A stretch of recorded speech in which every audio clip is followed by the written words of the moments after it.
Are we live? Let's see. Boom, we're live. Hey, all right. Nice to see you. Welcome to this week's DTC and eCom Masterclass, the Facebook Ads MBA Program. That's what we're covering today. So we're going to get to the number one most comprehensive Facebook resource to understand how to truly run ads. But after that, we will get to your questions and answers. We're going to deep dive into anything that you need. You can feel free to raise your hand here, and I'll bring you up on the stage as soon as I'm done talking. And if you are watching this live feed, feel free to comment below, and we will get to it. If you are not watching this live, but you are here and it is, October or 2025 or whatever else, just comment and I will get back to you. I'm kind of obsessed about that stuff. And it's funny, I am getting, so often do I get people that comment back on Facebook Lives or on the YouTube videos. Like, I got 12 comments in the last 7 days around videos from like 3 years ago, which I thought was just amazing. Anyway, if you like that, subscribe, follow, do whatever, and I will see you guys when you do. Ping some people into the clubhouse room. Let's get started. So, Facebook Ads MBA Program. All right. I've been taking a look at the marketplace, and I've realized that there's this big issue. Number one, the most popular people giving advice on how to run ads generally are folks that either A, don't run ads, B, were never taught how to do things well, or C, create far more problems than they do solutions. And part of the issue here is, who are the folks that are successful enough to be really popular when it comes to being sources of information? They really fall into three categories. Number one, agency owners. Now, the idea that you should trust somebody on how to best operate your Facebook media buying strategy, and that person is somebody that A, doesn't do the work, B, got successful well before the Facebook ads platform became a big thing, or B, got successful in Facebook ads when it was so easy that you could do everything poorly and still succeed, while also spending the majority of their time really building the business around relationships and management of teams. Seems crazy to me. Like, never trust, a guy that owns a car dealership on how to fix your radiator. It doesn't, that's just not the person that you should be trusting, right? Like, you need to understand that if you're going to take actionable advice on how to execute things, take that advice from somebody that does execution and takes action. Don't take it from somebody whose job is to manage other people, especially if that person acquired their role not by being good at the thing they're asking for help with. That is a big fundamental issue. Second thing is that we are facing an issue where a lot of the folks that are big enough to get attention, like a lot of the really big ad accounts that I see, or a lot of the really big Twitter handles, or the folks that are on stages a lot, these aren't necessarily people that understand what's going on. The reason that people get really popular is because they get people excited. And there is an old adage of how you make a good business model in selling information. And this goes back literally thousands of years. And it's create fear and then sell a solution to that fear. And it is fundamentally against the overall good business model of folks like that to sell you a solution that is evergreen, that doesn't require you leaning on them to do hard work. And that is a real big issue, right? If folks that don't understand how things operate, that are not in the weeds actually pulling buttons and making decisions, are also telling you, well, things are going to be really bad and we have a good solution to help you with this thing, but they end up solving the same problem over and over again while complaining about the same things over and over again and relying on their sales teams to bring them business over and over again for years. Why are they the people that we should trust? The point is, if you actually think about it, they are not people you should trust. If somebody spends the majority of their time trying to acquire new customers, complain about problems that they have, and then try to sell you solutions to the problems that they are encountering over and over and over and over and over again in an environment that doesn't change, the problem isn't that the environment is creating issues. The problem is that the person selling the solution ran out of their overall profit from the last solution, and they were never actually solving the problems in the first place. So they're facing an issue where their business model is reliant on selling fear. The last thing that I want to get to here is these folks, and that I am open and outgoing about like who these individuals are. Either A, they know that the advice that they give is bad, right? They know that what they're telling you is not a long-term solution. It is not an evergreen a way of handling things. They know that the advice that they're giving you is going to give you a new set of problems that they then can sell you a solution to, in which case, shame on them, because they are taking your money with false promises, and they are knowingly and willingly setting you up for failure. Or B, they don't know. They don't know that what they're trying to teach is bad information. They don't know that what they're doing is a liability to people, in which case they have chosen for the last several years to refuse to be uncomfortable, to refuse to grow, to refuse to adapt and be taught how things are supposed to be done. Because the honest truth is, those that are really good are not solving the same problems over and over and over again. They've solved them, so they move on to new problems. The honest truth is, outside of just the AEM being updated, outside of how Facebook data is collated inside of the platform has not changed fundamentally in almost half a decade. There are not algorithm changes constantly that are screwing you. There's not like, well, video ads are working right now, or interest groups are working right now, or lookalikes are working right now, or cost cap is working right now. None of that is true. What is true is that if you make fundamental changes because something is failing for you, and you do see a small improvement because you're trying to solve a problem differently, there is low-hanging fruit for you to capture. And the reason you're seeing success is because of a change in your methodology. When your current methodology isn't working anymore because it's built on short-term wins, chasing the next short-term win will give you a short-term win, but it's not an evergreen approach to winning. I don't see a lot of folks really doing this well. And the folks that I see that are really on top of this, that are big industry leaders, especially the folks that are in ad agencies, their business models are predicated around one simple thing. Let me tell you the life cycle of most ad agency accounts. They onboard you, right? They sell you because they're the solution, right? Then they throw a lot of hard work at it. So they bring you underpaid, poorly trained, overworked, very young folks that don't realize the worth and their time and their value. And they throw a lot of that at you. So the first month, they're just setting things up. And they're like, hey, look, we're setting it all up now, and we're going to see what happens. And we're very excited about it. The second month, they're saying, here are the optimizations that we're going to make. And we're waiting for, things to mature and really to get things turned around. And that third month, they're pitching you, let's do a sale. Let's change things up. Let's really work on things. And by that fourth month, they're either offering you a discount on services, or they're trying to replace you in their workload with somebody else they can do, because they're not building relationships based around good work that lasts a long time.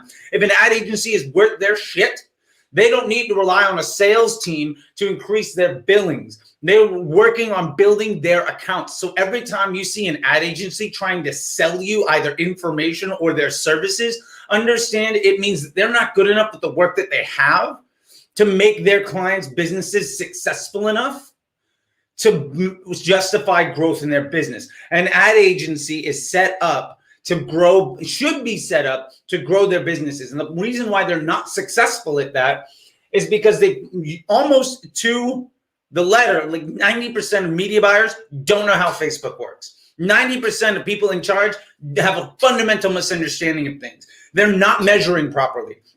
They do not appreciate or understand simplification and optimization, and they have no concept of how to truly scale results for their best quality of their business. They're myopic. They look at, how do I make Facebook look good? How do I make the person that hired me look good to their boss? Which is not what you need to do as a business owner. And if you're an agency and your number one objective is to make Facebook look good while lying to your client, understand that your relationship with that client is going to be limited unless that client doesn't need you to see success, in which case you're just along for the ride, which explains 80 to 90% of the success stories that we see most of the time with big agencies. So my point here is, there's a big gap. The vast majority of people were trained poorly, and we're now in the third or fourth generation of this. So we have seen agencies, people that learned this around 2016, 2017, they came up, they started. Then they realize, hey, I'm working on 5, 6 accounts. I'm working 12, 16-hour days. I'm making $50,000 a year. I could just get good at this myself and sign 3 or 4 clients for $3,000 a piece. If somebody's spending 50 grand a month, they could easily pay me $3,000 to manage it. And if I get 3 of those, man, that's $100,000 a year. It's way easier to more than double my income and work far less by just doing that. Then they get better and better at that. So then they hire other people to work for them, and then they train them poorly because they never learned how to do it and because it was really easy at the time. And then those people realize that they're overworked, undertrained, and poorly paid.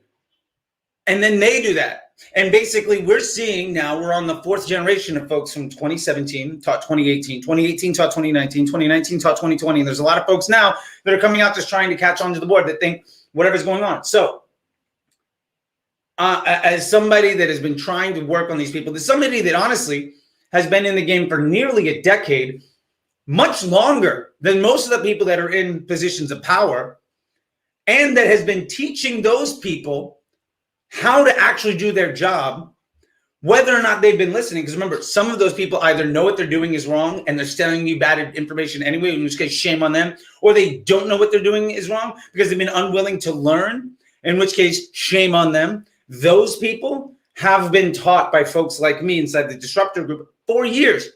I brought the lead gen ad unit to market, right? I literally wrote the book on how to do CBO and creative testing, which was then taken almost verbatim by a talking head with a very large Facebook group called Ad Leaks. And he changed the name of it, lied about his results, and then sold a 20-minute video for $700.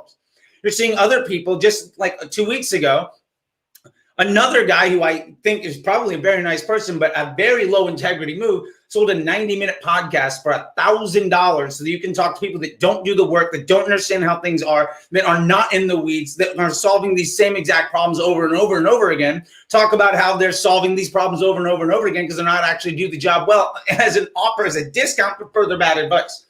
This is a predatory system. So instead, I'm trying to work with folks, and my goal is to ultimately teach people these brilliant basic fundamentals. Measurement, how to actually understand what things are important, what things aren't, and put those together in a way that you're able to understand business objectives and measure those against each other, because that is what you actually need to do. Do you need to be promoting 5 products for your business? Unless you're spending $1 million a year, at minimum, you probably don't need to be promoting more than 2, if that. Does CPC actually matter? No. Does cost per add to cart matter? No. Does click-through rate matter? No. Does CPM matter? No. These are all things that are completely irrelevant and are outputs of other things.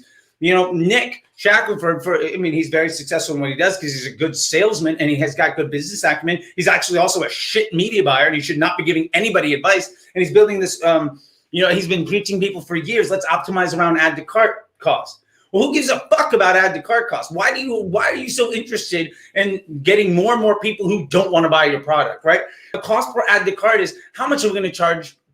How much is a test drive worth? Well, if those test drives are all broke-ass college students who are running a Ferrari dealership, doesn't matter how many of them you have, they're still not going to sell Ferraris. Why are you interested in a non-performance objective and optimizing for the lowest cost failure? Doesn't build success as a business. It doesn't make sense. And when you follow through with it, you understand that person sounds smart, but is a fundamental liability to your success. So let's get down to all of those things. In addition to that, we get behind simplicity because remember, most businesses are far too complex. Most people try to do too many things and they do them all poorly. You can do 1 or 2 things really well, like you can be a brain surgeon, or you can do a bunch of things at a mediocre level, right? You can fail in 20 places, or you can do 1 or 2 things phenomenally well. And the honest truth is, I know plenty of people that I work with that are spending over $1 million a year. And by the way, to get $1 million a year, that's $2,740 a day.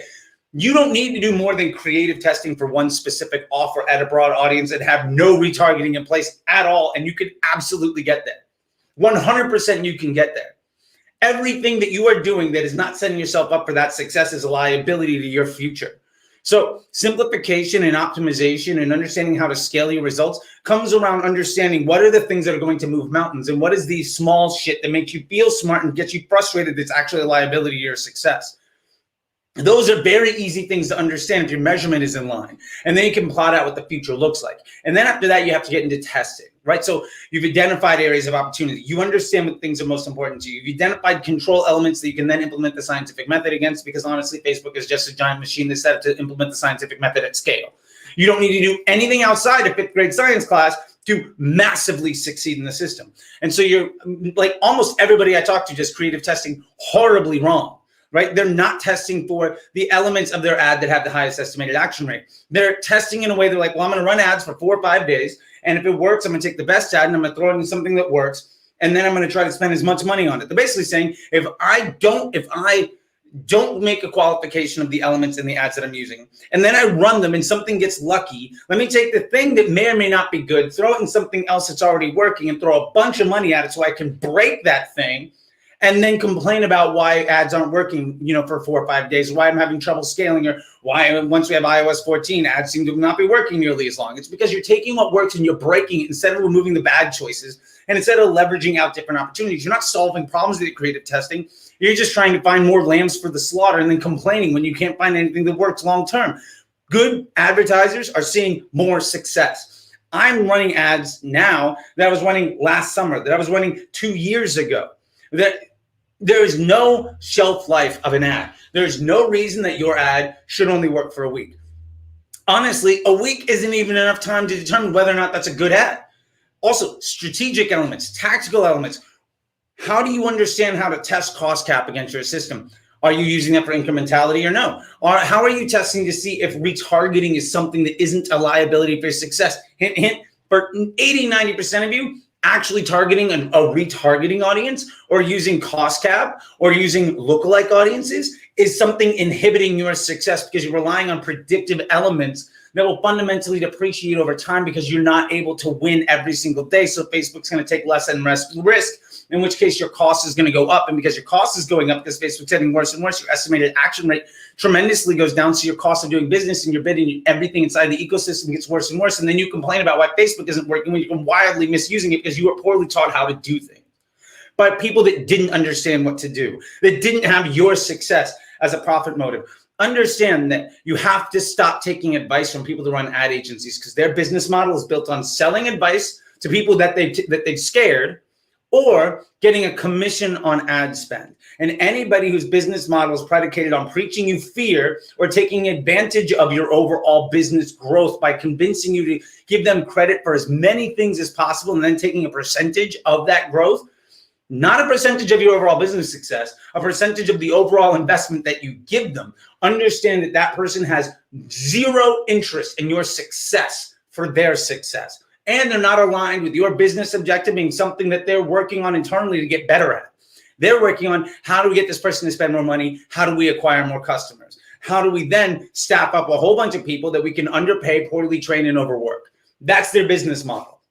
That is not going to lead you to success. So the Facebook Ads MBA program that I'm launching, the first class is launching June 1st, is a 9-week intensive immersive program with weekly classes built around strict disciplines, one-on-one support for office hours, and then an e-learning thing. So it is group coaching, it is consulting, and it is an online course through something that'll actually leave it. So by the time you leave, you have one single source of truth documentation. And anybody that's using more than one single source of truth, you're already fucked. If you have to find documents in 4 or 5 different places to try to solve simple problems, you're already fucked. If you are measuring things that are inactionable or don't actually move the bottom line forward for you, you're already fucked.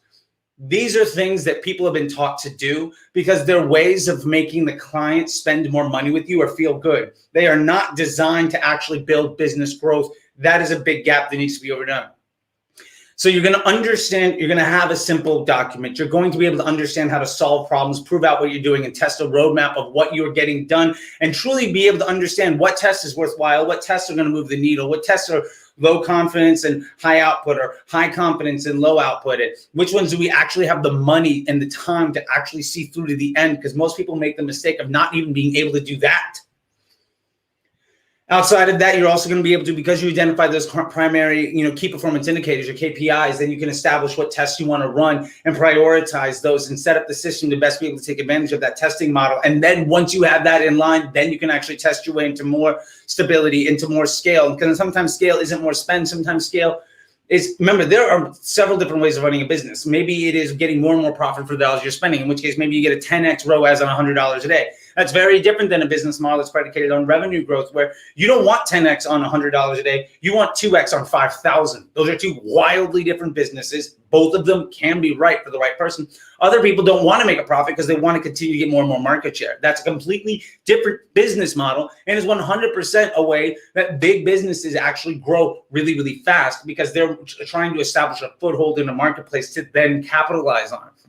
We've seen that with Lyft, with Uber. We're seeing that right now with Clubhouse and other apps where their number one objective is to not monetize. Their number one objective is to not be profitable. The number one objective is to build a customer base from which to gain LTV from. So there's a lot of things that you get to. Maybe it's lowering your CPA. Maybe it's increasing your AOV. Maybe it's increasing the LTV. Maybe it's making your customer service better. The point is, your job as a Facebook media buyer is not to spend somebody's money and tell them how good you did at it. Your job is to build a successful business and identify areas of opportunity and eliminate waste to truly grow the success of that business according to what business model they have and how they're going to succeed moving forward. If somebody's not teaching you how to do that, or if you don't feel confident in being able to do that, or if everything that everybody's ever taught you continually puts you in the same position and you spend dollar after dollar, month after month, year after year, struggling to still get to a place where you're still ultimately having the same issue of, I don't know how to test properly, this thing is unstable, I do not have confidence in it, and I can't scale, then that money and time and effort has been something that is an investment in your future, but ultimately shouldn't be something that you double, triple, quadruple down upon. You need to change the way you're solving the problem. And maybe I'm suggesting the way that you could potentially do that is by embracing systems that actually work, because they're not built on getting lucky today as a business model. They're built on actually succeeding as a business long term. With that being said, if you're interested in that, DM me your homework for this week if you want to get 50% off FacebookDisruptor.com or any of the ebooks for free. Remember, getting 50% off gets you 50% off any of the ebooks.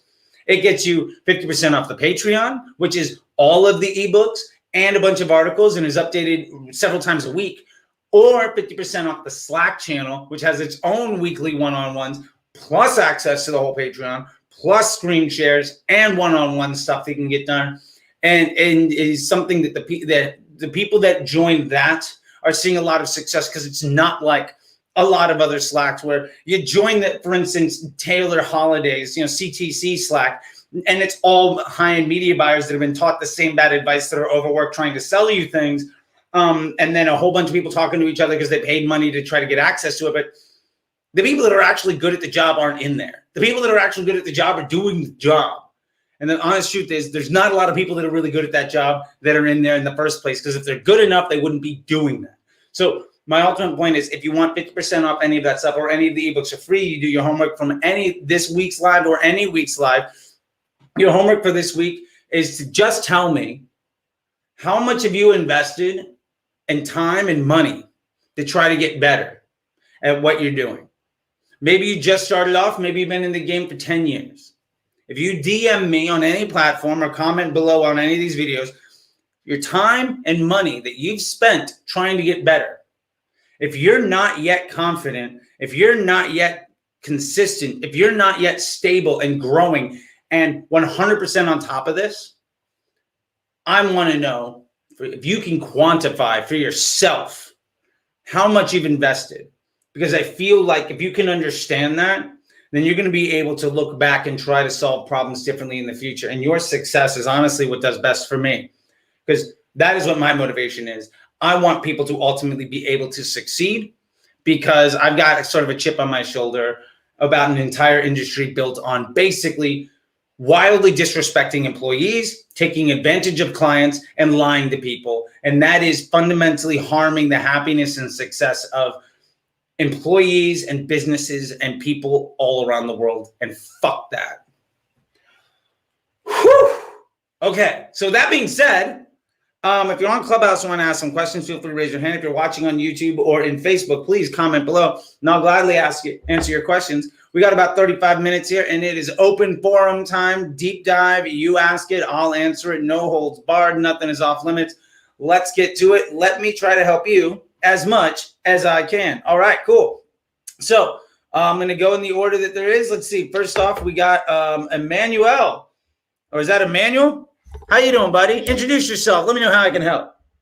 Sure, yeah. So I'm one of those people who's invested a ton in this stuff, and I just found you. So this is my first time hearing you. So I really appreciate what you're putting out. And I've done the CTC stuff, the creative, a bunch of gurus, and I'm wondering about creative testing. I have noticed the same thing. It gets tough without the right type of creative testing, but my creative does get exhausted very quickly. I haven't quantified the number yet, but I am very curious what you're offering. How do you recommend creative testing? Yeah, I think the ethos behind what people do on creative testing is fundamentally flawed because it comes from a space of, let me tell you the history of creative testing. So the reason that we used to do this back in the day, and mind you, like I started spending $1 million a day back in like 2013, 2014. I was a supervisor at Omnicom overseeing like CBS and Nissan and all sorts of stuff. And where this comes from is you were delivered ads by the creative team. You paid for that service. So then people qualified, well, which of these ads are good and which of these are bad. So the idea of creative testing was basically saying, we just gave you a whole bunch of assets. Which ones are reliable? Which ones aren't? Now, that made sense, especially when you understand that that business model is predicated around people that were doing billboard ads, people that were doing print ads, people that were doing television ads, people that were doing display ads on the internet. So they were trying to say, we gave you 10 options. Which ones of these are great? Okay, cool. This one's good. Let's throw all of our money behind it. Facebook doesn't work like that. And so the idea of testing out to try to find your best piece and then throwing that into your ecosystem is not really trying to solve a problem in the way that Facebook is designed.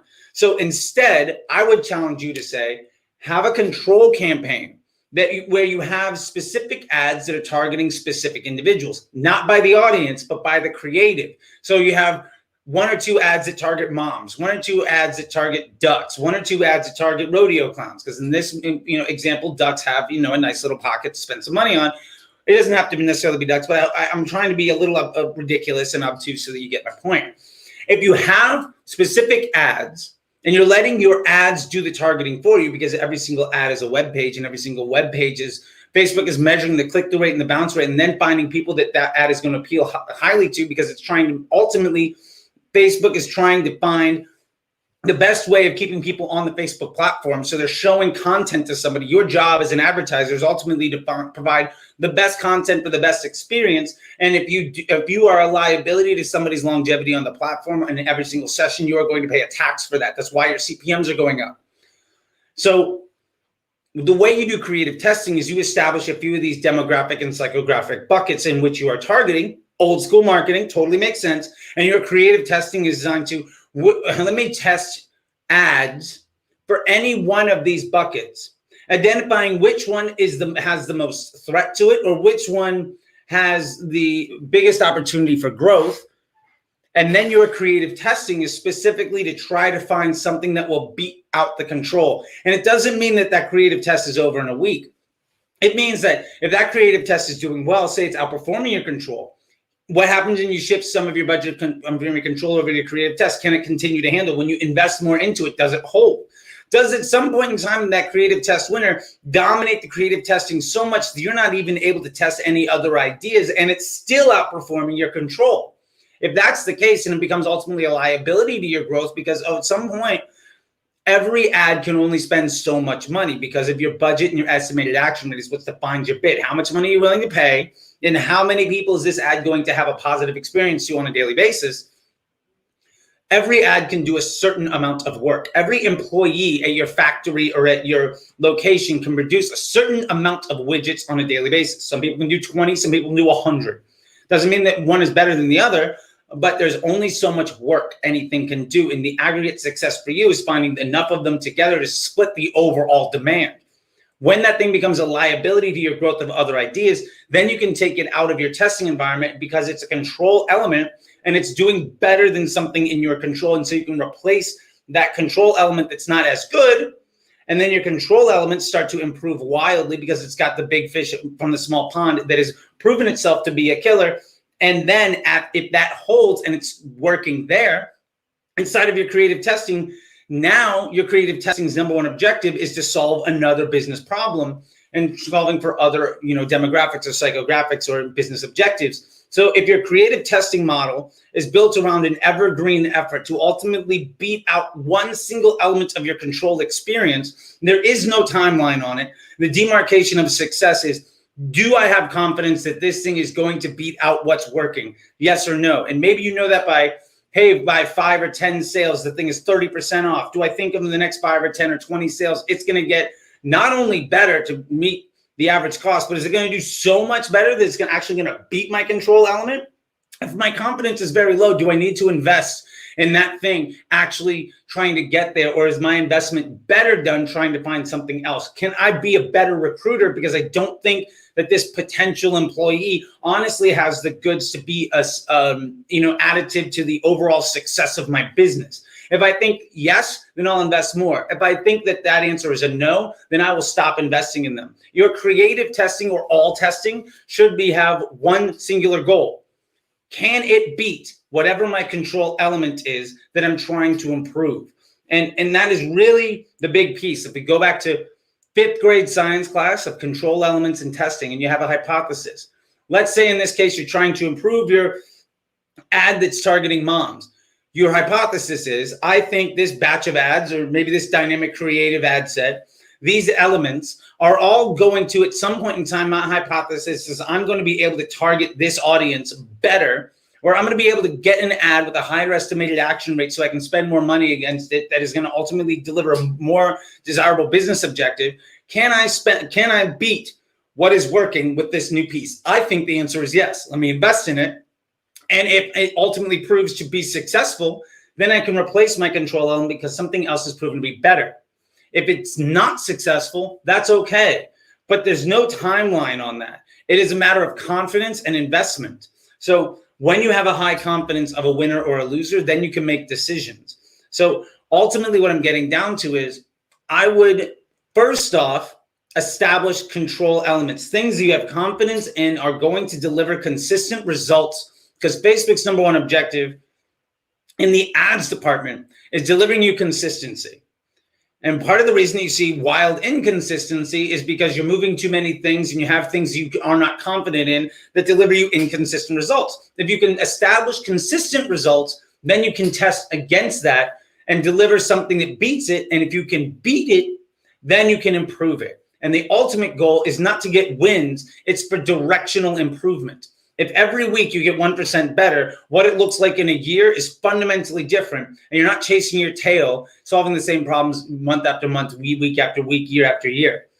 So my advice would be establish control elements. What are the ads that are absolutely working the best? What are the 3 to 5 ads that are crushing? What are the 2 or 3 audiences I know I can rely on? And every day or week over week, I know what that's going to deliver me. Whether it's good enough or bad enough, it's consistent. And then your purpose of your testing is to beat that. And that might require a shift in how you're designing things in an architectural rebuild. And I would not suggest doing that overnight because that can be wildly disruptive. But I would really try to focus on the way that you're trying to arrange your problem solving into being, I have one element that's my control, that's my constant, and I have one variable. And I can understand, does my variable with high confidence outperform my constant? If the answer is yes, you take an action. If the answer is no, you take an action. But until you can get it down to that very simple binary high confidence result, your system is probably too complicated for you to be able to make consistent improvement upon. And I think that is a fundamental ethos shift from a lot of people that have worked really hard, that honestly, like, I'm all for hard work. But if your success is predicated on your hard work, what that really means is if you step away or if you're wrong, you're going to see a lot of failure and difficulty. And no successful business relies on the person that runs that business to be able to be 100% 7 days a week, 24 hours a day. And what are the estimated actions you're using to measure the creative elements that you're testing to try and beat? So Facebook looks at what they call an estimated action rate. And what that really means is, do people want to look at this content? So there's no way for you to directly measure that, but you can see the results of these. The output of an estimated action rate tends to be a lower CPM.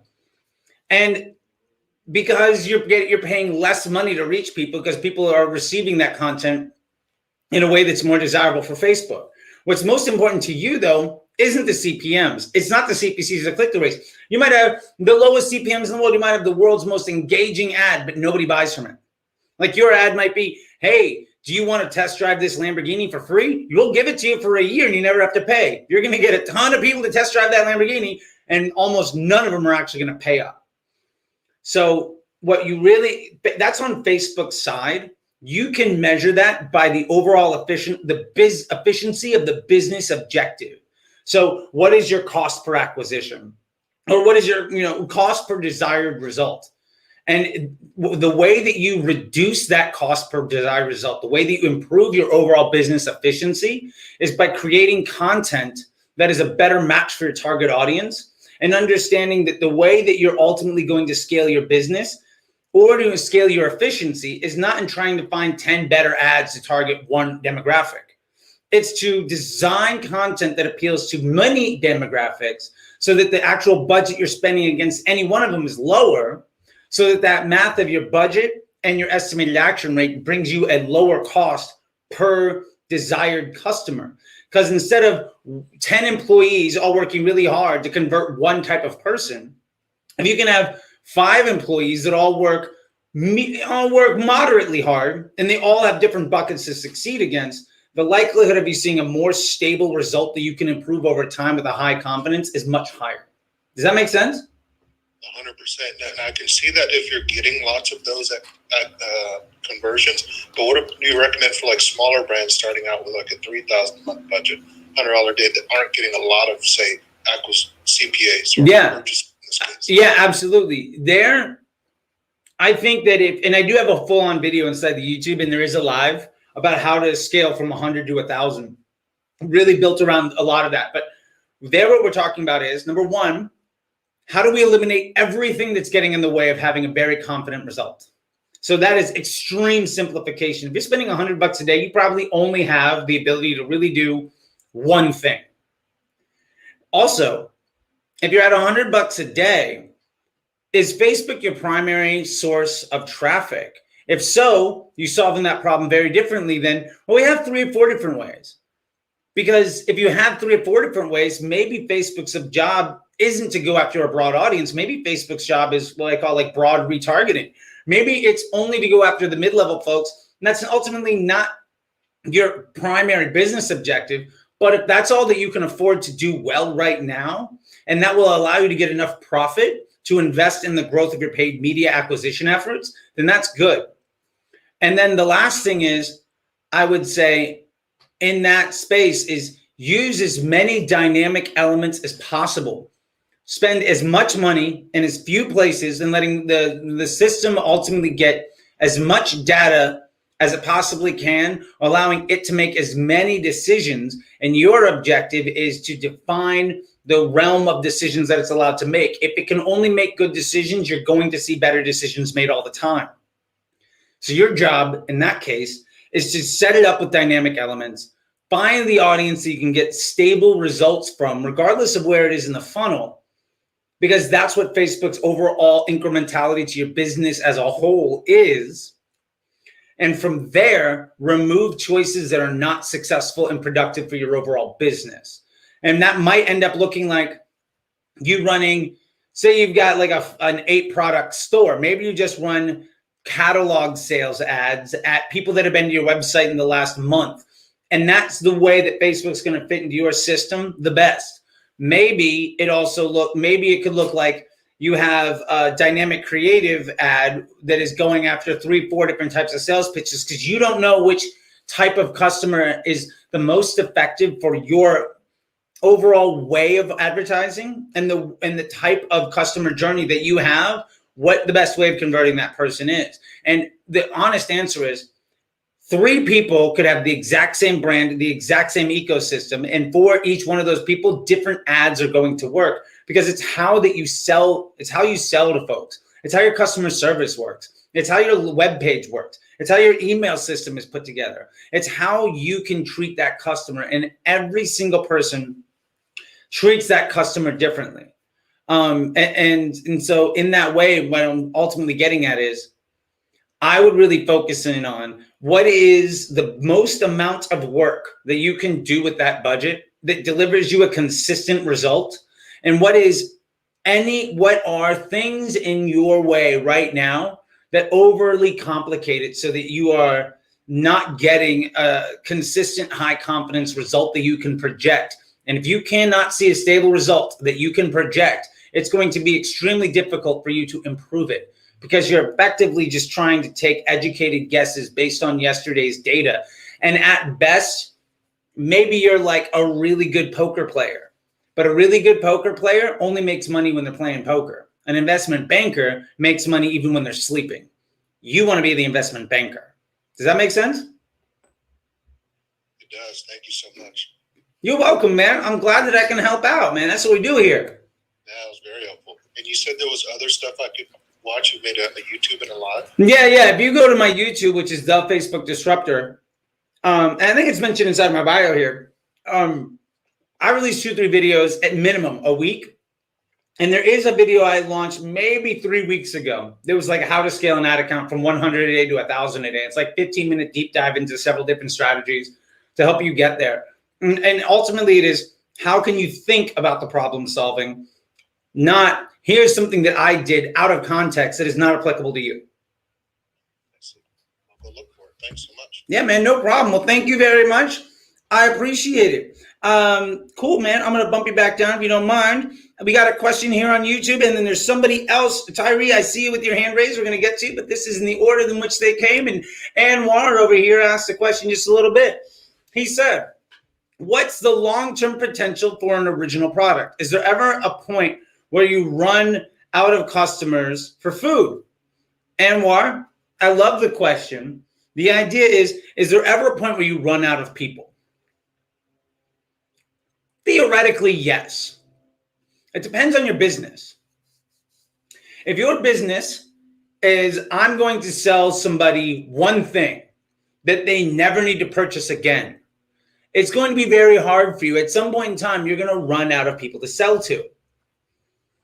And if that's your business, hey, look, no harm. Plenty of people made a ton of money doing that.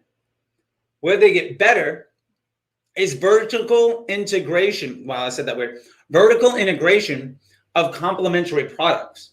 So you can build the lifetime value and that long-term potential by selling somebody ancillary items.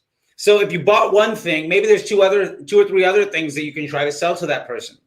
And because they already bought the one thing from you, it makes a lot of sense. So you come at them with the next thing and the next thing and the next thing. Or you can try to sell somebody something that is very similar, but solves a different type of problem. And this is where you become a brand versus a product. And the honest truth is, if you have a product, you're not a brand. I mean, you can be, like, you could think of like the clapper as a brand, but it's a product. There might be an entire business that's all they do, but that's ultimately a very different business model than somebody that has multiple solutions.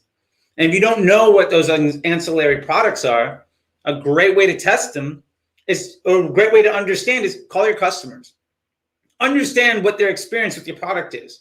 Ask them questions. If you ask people questions, they're going to give you answers. And those answers should be in response to you trying to figure out what problems you haven't yet solved. And if you have your customers literally telling you what products to make and to sell them, it's going to be really easy for you to hit a home run with it. And I would recommend not spending money on those new ideas. Launch it out against your email efforts. Which product get people to open up their email and maybe making a second purchase? If you're just trying to scale a business, then what you can do is scale a business on one product and then your email game just racks up the lifetime value on that customer. That's absolutely a business model. And I mean, I personally have taken several brands from the low 7 figures to the mid 8-figure realm doing just that. That is what we call a tripwire offer, and then building LTV. 100% massive in the DTC space. The only way you can really get better than that, or one of the biggest things you can do that's better than that, is either build a brand with a lot of options or make a subscription business. And the other question that you said here is there ever a point to where you run out of customers for food? I would say in that vertical, the answer is no. If somebody can use your product more than once, then you'll never run out of customers unless your product isn't good. That'd be what I'd have to say. If you're asking that question, Anwar, I'm thinking that you probably got something that's halfway decent. And if you want to know more about stuff, please feel free to ask here or DM me and let's see what we can do to help you out. And you also said, if you're for hire, I'd like to hire you ASAP. Message me. I am not for hire in a do for you type space, but I can teach you how to fish. And I think that's a much better space. I would much rather give you or somebody on your team lifetime skills so that you can crush moving forward and build from a place that's not reliant on me to succeed.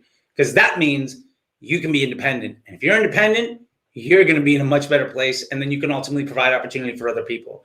And honestly, I think that's one of the great things any business owner can do.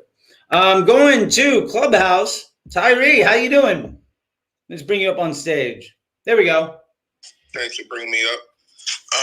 Earlier, you mentioned that you said, basically from what I was getting from what you're saying, is that we shouldn't but shouldn't put too much focus on the different strategies that's already incorporated into the ad management, such as bid cap, cost cap, strategies like that.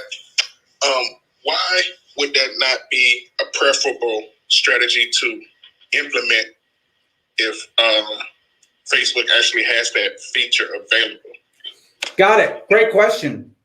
So first off, I tell people to not abandon what's working for them right now because you should never turn off good money. Two, if it was working for you at scale right now, you wouldn't be asking me for advice. And three, making a change. Facebook is a machine learning platform. So you're ultimately teaching it what your business objectives are. If you fundamentally change the way that you do business, if you change your business model, your salespeople that are out on the floor knocking door to door are going to have a hard time right away.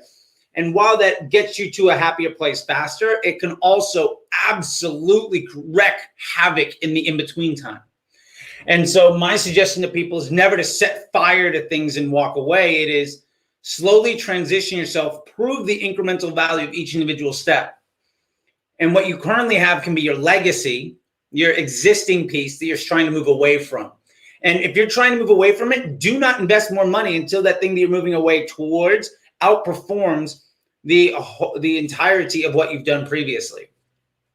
Because somebody might tell you how to do something, but it might take you the second or the fifth time of trying it before you really make it work, right? Very few people crush on day one. You know what I'm saying? Like a rookie is not as good as a veteran almost all the time. I mean, I guess unless it's like the NFL and it's like some college stud running back that hasn't been beat up yet. But my point is, generally speaking, experience matters. And very few people are as good as very experienced folks on day one. The second point, cost cap does work. Lookalikes do work. 7-day attribution can be helpful. The problem is these are tools designed to be incremental. They are built off the idea of prediction. A 7-day optimization window is you saying, Facebook, I want you to spend money on somebody today to predict the future that within a week, they're going to do something that we want to do. It is very tough to succeed if your entire business model is built on predicting the future. Also, you're going to be wrong more than you're right. And understanding that predictive elements are built around confidence, if a larger and larger percentage of each individual effort loses more often than it wins, and it loses more and more often, you are going to see diminishing returns from what it is that you're doing. Hi, Manuel, I see you there. Yeah, you can comment here maybe, and then I'll reach back out to you. Great to see you, my man. I do see it. Don't worry. Now, Tyree, the other thing is, it does work. Lookalikes, for instance, are built around your existing customer base and trying to find more people. Now, here's a problem with lookalikes. What if you change your ad? If you change your ad, that lookalike is trying to find people that converted before. Say you run an entire business on highest quality. Great. It's the highest quality thing. You have a whole bunch of people inside of your purchasing pool built around the idea of like they responded to your already running ads around a really high quality product. What happens if you say, well, you know what? We're going to switch our marketing effort to say made in America. Highest quality and made in America don't mean the same thing.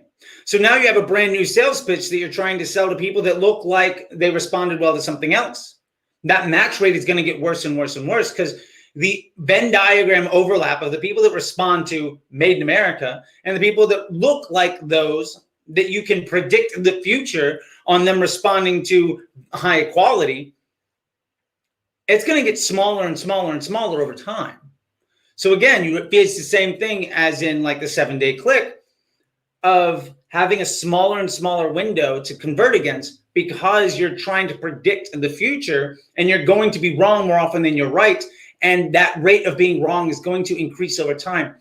By the way, while all that's happening, as those Venn diagrams get smaller and smaller and you see things get harder and harder, the other thing that's happening is your estimated action rate, the ability for your ads to reach people that they should be seeing gets worse and worse. So Facebook starts penalizing you because you are more and more and more a liability to their ecosystem and their business model of selling eyeballs for profit.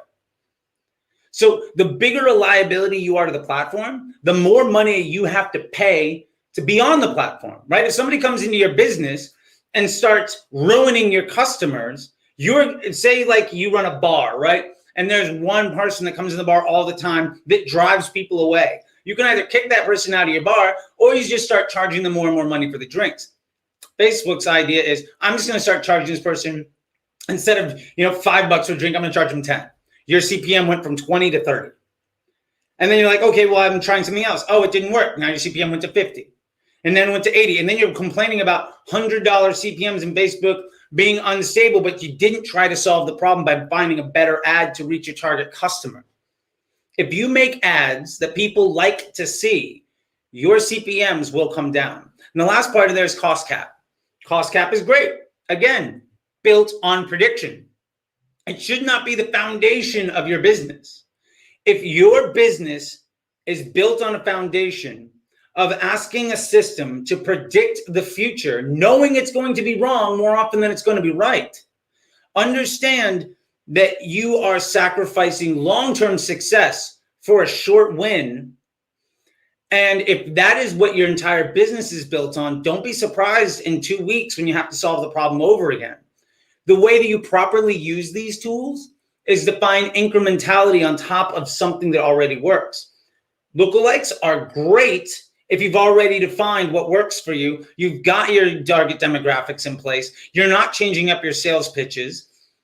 And by that, I mean, you've identified your target demographics. You're like, I've got my lowest cost ads. I've got my made in America ads. I got my highest quality ads, and I've got my UGC. Great. Those are the types of things I'm going to do. And I've got customers of all types. And my broad audience is stable, but I'm willing to pay a premium with diminishing returns to spend a little bit of my money on something that I think is going to have a better result. Where you're going to basically play the estimated action rate game. And then your lookalike becomes incremental to your broad. It becomes extra. And in that way, it becomes something that's helpful. And because it's powered by the thing that's spending 80-90% of your budget, it's likely to win. And we see this happen a lot where somebody's like, well, my lookalike is wildly outperforming my broad. And then as soon as I spend any money against it, it stops working. Yeah, because it's not meant to spend the majority of your budget. Cost cap is the same way. If you're running your broad targeting against lowest cost, and then you want to say, well, this one thing works, and I'm struggling with some spend, and I want to scale my overall delivery, or I want to scale my efficiency, I am willing to place the bet that if I put 10%, 15% of my budget on something where I want to predict the future for a short period of time, that might able to be evergreen because I'm getting enough volume for it to learn what new people look like, then cost cap can be great. I use cost cap all over the place, but it's rarely ever more than 10 to 15 cents on the dollar of what I'm spending. And it tends to last for months or years. And so that's really why, like, the things that work, but only when utilized properly. And those elements that require you to predict the future will not work for a very long time unless they are not at the absolute core of how your business operates. People that run a business off of getting lucky and working really hard tend to be unsuccessful and very stressed out after they see a short win. So that would be my advice to you, Tyree, just as somebody that's seen this problem happen a million times. That's probably an exaggeration. At least hundreds and hundreds and hundreds of times. Okay, thanks. Can I ask one more quick question? Sure, man. One more quick question. And then I do see an additional question from David in YouTube. So go for it, Tyree. Okay, I promise this won't take long for you to explain. Do lookalikes, when you create lookalikes and custom audiences, do they update dynamically based on visitors that come to your site as you're actively running campaigns, or do you have to continuously create new lookalikes and custom audiences based off of new visitors to your site? Great question. Lookalike audiences are updated when their seed audience is updated. So if you upload a customer list and make a lookalike off of it, it's not going to update unless you update that seed list. If you have a pixel audience of people that have purchased your product, based on how many new people you get, that lookalike audience might update every day, every week, every month. When I was running a store that we were doing $50,000, $100,000 in spend on a daily basis, that lookalike audience would update like every day, every 2 days, because the data set that it's built on changed so much. If you have a data set of 1,000 customers and you're driving 3 a day, it's going to take you a long time for that lookalike audience to need to change. And Facebook's very good at understanding where that happens. But the short answer is, when the seed audience changes significantly enough, that lookalike audience will also change. Okay, thank you. No problem. And by the way, that was told to me by the engineers that built the concept of the lookalike audience like years ago, and it's been updated. It's been confirmed every couple of years. I asked them, hey, has this changed? It's like, no, we're not changing that. The lookalike audience logic has not changed since like 2015. So there you go. Pretty constant, high confidence answer. David asks, all right, if testing unique angles and audiences for product, should creatives for each audience and angle be tested in one dynamic creative campaign or in separate campaigns for each unique angle and audience? David, great question.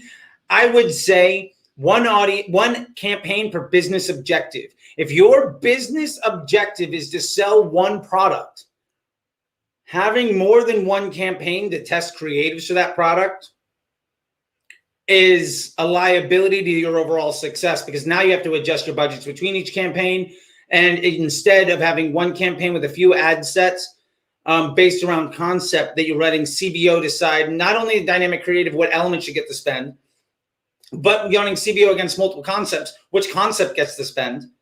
One of those systems, the one that I just described, allows Facebook to make all of those decisions because it sees the people that are refreshing and allows them to find the best absolute fit to make that person receptive to the messaging that you have, versus you trying to outsmart the system.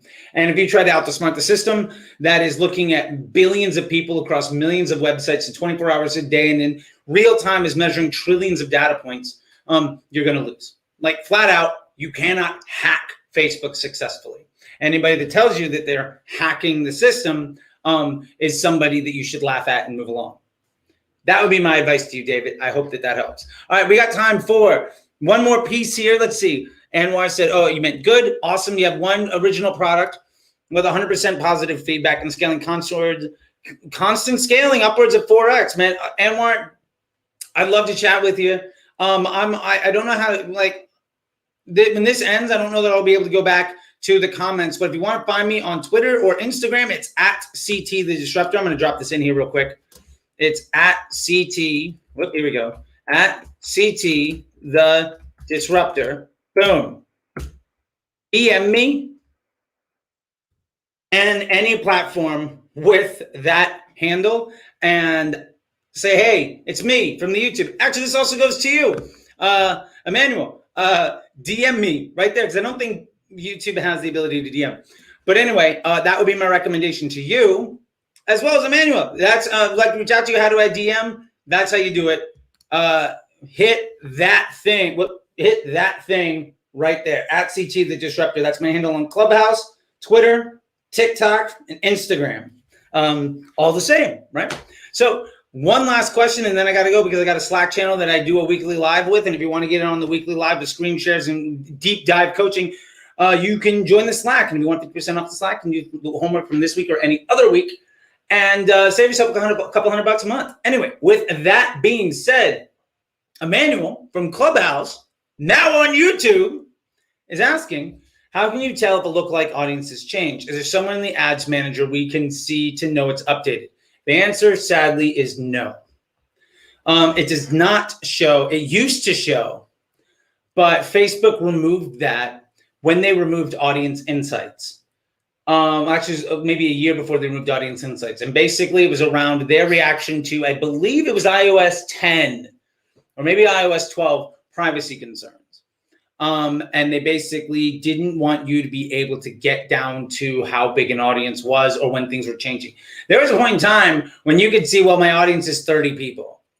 And you could get the insights on all 30 of those people. But for privacy considerations, forced by Apple, and that I think was like iOS 9 or something. Like remember, every iOS update creates privacy concerns that Facebook reacts to. iOS 14 is no different than 13 or 12, other than Facebook making the change to this AEM model. And the majority of that Facebook change doesn't have to do with iOS 14 nearly as much as it does with the true apocalypse of what is coming with Google and your cookies basically getting eliminated. So that's a whole other thing that Facebook's actually trying to solve for. But Apple is ultimately making a big PR play for what will inevitably be their ads platform. That's probably what's going to happen. And people are really mad at Apple for doing that. My overall interpretation is they own an ecosystem that you have the choice of joining. It is not required to be a member of that ecosystem to succeed. And if you don't want to be a part of it, you absolutely don't have to play. And if you do want to play, don't be mad when somebody charges you a toll. That's my two cents. Thank you, David. I appreciate that. We got one more question, and then I gotta go. Okay, Amin, this one's all you. Let's get through this quick if we can, my man. Introduce yourself. How can I help? Hi. I have a very basic question. Sure. I about this 2-3 different campaigns. What should be my potential reach? I'm optimizing for conversions and sometimes landing page views.